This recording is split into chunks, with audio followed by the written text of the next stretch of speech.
नमस्ते। आंग्ल मराठा संघर्ष सेकंड, द्वितीय आंग्ल मराठा युद्ध।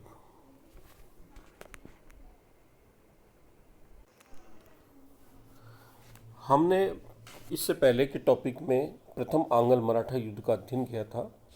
आज हम द्वितीय आंग्ल मराठा युद्ध का अध्ययन करेंगे।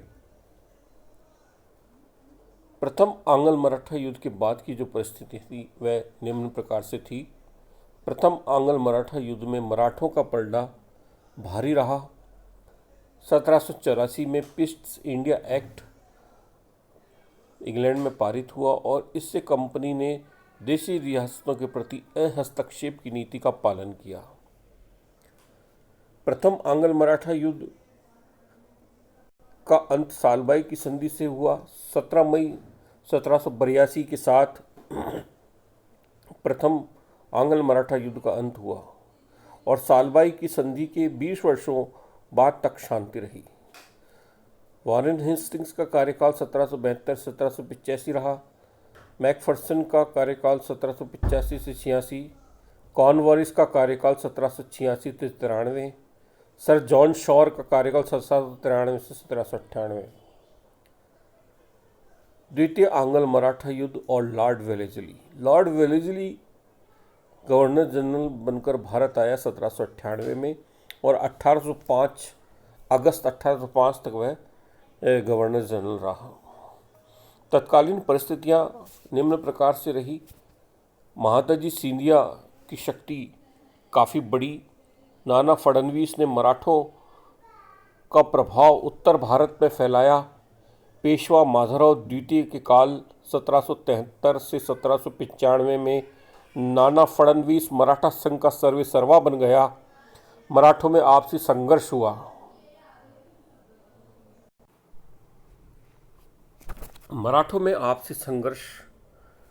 चल रहा था। पेशवा बाजीराव द्वितीय अयोग्य था। इसी बीच 13 मार्च 1800 ईस्वी को नाना फडणवीस की मृत्यु हो गई। अब पेशवा बाजीराव द्वितीय पर प्रभाव बनाने के लिए दो प्रमुख मराठा सरदारों, जिसमें ग्वालियर का दौलतराव सिंधिया और इंदौर का शासक जसवंत राव होलकर प्रमुख था, दोनों आपस में संघर्ष करने लगे कि बाजीराव द्वितीय पर कैसे प्रभाव बनाया जाए। पेशवा ग्वालियर के दौलतराव सिंधिया के संरक्षण में चला गया और 1802 में सिंधिया और होलकर में युद्ध छिड़ा। इधर पूना में पेशवा ने होलकर के भाई बिट्ठू जी की हत्या करवा दी। अब जसवंतराव होलकर ने क्रुद्ध होकर पेशवा और सिंधिया की संयुक्त सेना को पराजित कर दिया और विजेता की भांति पूना में प्रवेश कर राघोबा के दत्तक पुत्र अमृत राव के बेटे विनायक राव को पेशवा घोषित किया। पेशवा बाजीराव द्वितीय भागकर बंबई के पास बसी अंग्रेजों की बस्ती बसीन में चला गया और उसने वेलेस्ली से प्रार्थना की कि वह पुनः पेशवा बनने में मदद करे। वेलेस्ली ने अवसर देखकर उसे सहायक संधि अपनाने के लिए कहा। फलस्वरूप वेलेस्ली और बाजीराव द्वितीय के बीच 31 दिसंबर 1802 में सहायक संधि हो गई और सहायक संधि की जो बसीन की सहायक संधि थी उसकी प्रमुख शर्तें निम्न प्रकार से थी, जो 31 दिसंबर 1802 में हुई। पेशवा अपने राज्य में 6000 अंग्रेजों की सेना को रखेगा और इसके व्यय के बदले कंपनी को 26 लाख रुपए वार्षिक आय का भूभाग अंग्रेजों को देगा। दूसरा, पेशवा अंग्रेजों की अनुमति के बिना किसी यूरोपियन को नियुक्ति नहीं देगा और न ही अपने राज्य में रहने देगा। पेशवा सूरत से अपना अधिकार त्याग देगा।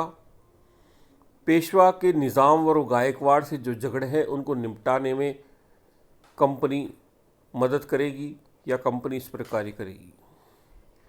पेशवा भविष्य में अंग्रेजों की अनुमति के बिना किसी राज्य से युद्ध, संधि या पत्र व्यवहार नहीं करेगा। तो बसीन की सहायक संधि जो बाजीराव द्वितीय ने स्वीकार की, उससे मराठों पे पूर्णतः अंग्रेजों का प्रभाव हो गया। यह संधि मराठों के लिए अपमानजनक थी। इससे अंग्रेज मराठों के आंतरिक झगड़ों में बार बार हस्तक्षेप करने लगे। मई जून 1803 में अंग्रेजों के संरक्षण में पेशवा पद पर पुनः बाजीराव द्वितीय को बैठा दिया गया। सिंधिया और भोंसले अब एक हो गए, लेकिन सिंधिया और होलकर अभी भी शत्रु थे। जसवंतराव होलकर पूना छोड़कर मालवा चला गया। गायकवाड़ अंग्रेजों का मित्र था, अतः दौलतराव सिंधिया और भोंसले ने अंग्रेजों से युद्ध करने की ठानी और वेलेस्ली को जब इस बात का पता लगा तो उसने 7 अगस्त 1803 को मराठों के विरुद्ध युद्ध की घोषणा कर दी। वेलेस्ली के भाई आर्थर वेलेस्ली ने अहमदनगर को जीत लिया और असाई नामक स्थान पर सिंधिया और भोंसले की संयुक्त सेना को पराजित किया। असीरगढ़ के बाद अरगांव युद्ध में जब मराठे पराजित हुए तो 17 दिसंबर 1803 को भोंसले ने अंग्रेजों से देवगढ़ की संधि 17 दिसंबर 1803 को कर ली। भोंसले ने सहायक संधि की सभी शर्तों को मान लिया, केवल राज्य में कंपनी की सेना रखने की शर्त को नहीं माना। वेलेस्ली ने भी इस पर जोर नहीं दिया और संधि में कटक व वर्धा नदी के आसपास का क्षेत्र अंग्रेजों को मिला था वह देवगढ़ की संधि में स्वीकार कर लिया गया। तो भोंसले ने देवगढ़ की संधि से सहायक संधि को स्वीकार कर लिया। अब भोंसले के बाद सिंधिया की बारी थी। दौलतराव सिंधिया अभी भी अंग्रेजों से युद्ध लड़ रहा था। जनरल लेक को उसके विरुद्ध भेजा गया। जनरल लेक ने पहले अलीगढ़ को जीता, फिर दिल्ली को जीता। लेक ने सिंधिया के अधीन शासक जो भरतपुर का शासक था उस पर आक्रमण किया, तो भरतपुर के शासक ने सहायक संधि को स्वीकार कर लिया। लेकिन अंत में लासवाड़ी के युद्ध में सिंधिया पराजित हुआ और 30 दिसंबर 1803 को उसने सुरजी अर्जुन गांव की संधि अंग्रेजों से कर ली। सुरजी अर्जुन गांव की संधि के अनुसार सिंधिया ने दिल्ली, आगरा, गंगा यमुना दोआब, बुंदेलखंड, भड़ोच, अहमदनगर, दुर्ग, गुजरात के कुछ जिले, जयपुर, जोधपुर अंग्रेजों के प्रभाव में दे दिए। सिंधिया ने सहायक संधि को स्वीकार कर लिया और कंपनी की सेना को अपने राज्य में रखना भी स्वीकार लिया। अब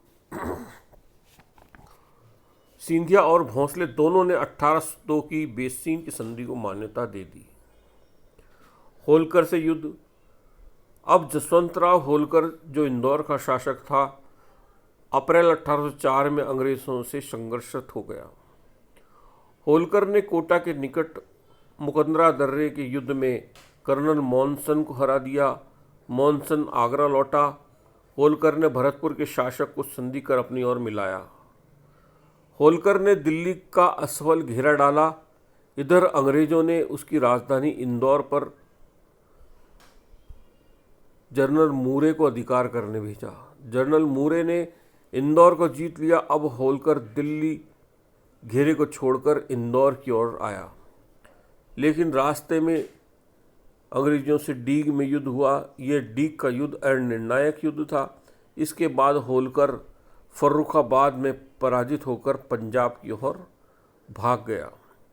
इधर जनरल लेक ने जसवंतराव होलकर का समर्थन करने के अपराध में भरतपुर राज्य को घेरा। जनरल लेक ने 9 जनवरी से 21 फरवरी 1805 तक भरतपुर राज्य पर 4 बार आक्रमण किया, लेकिन वह हर बार असफल हुआ। अतः जनरल लेक ने भरतपुर राज्य से शांति संधि कर ली। भरतपुर राज्य पर असफल आक्रमण करने के कारण लॉर्ड वेलेस्ली की काफ़ी आलोचना हुई और उसे त्यागपत्र देकर इंग्लैंड लौटना पड़ा। वेलेस्ली के बाद लॉर्ड कॉर्नवालिस भारत आया, लेकिन कुछ ही महीनों बाद गाजीपुर में लॉर्ड कॉर्नवालिस की मृत्यु हो गई। लॉर्ड कॉर्नवालिस के बाद जॉर्ज बॉर्डले गवर्नर जनरल बना। जॉर्ज बार्ले ने मराठों के प्रति उदार नीति का पालन किया और सिंधिया से नई संधि कर ली। इस संधि के अनुसार सिंधिया को ग्वालियर व गोहद के दुर्ग तथा उत्तरी चंबल का भूभाग लौटा दिया गया और राजपूत राज्यों को भी उसके संरक्षण में रहने दिया गया। अंग्रेजों ने राजपूत राज्यों को संरक्षण में लेने का विचार त्याग दिया। 7 जनवरी 1806 को होलकर के साथ संधि करके भी उसके अधिकांश क्षेत्रों को लौटा दिया गया। अतः जॉर्ज वार्लो की जो नीति थी मराठों के प्रति, वह सहानुभूति की थी या सहयोग की थी। मराठों के प्रति उन्होंने उदार नीति का पालन किया और उनसे युद्ध न करके उनसे सहयोग किया। जॉर्ज बार्लो के बाद 1807 में गवर्नर जनरल बने लॉर्ड मिंटो। लॉर्ड मिंटो ने भी अपने गवर्नरी के काल में हस्तक्षेप की नीति का पालन किया और मराठों के साथ इनकी शांति बनी रही। तो ये द्वितीय आंग्ल मराठा युद्ध था। इसमें अंग्रेज़ों का पलड़ा भारी रहा। अंग्रेज़ों ने बाद में मराठों के राज्यों में हस्तक्षेप नीति का पालन करना शुरू किया। धन्यवाद।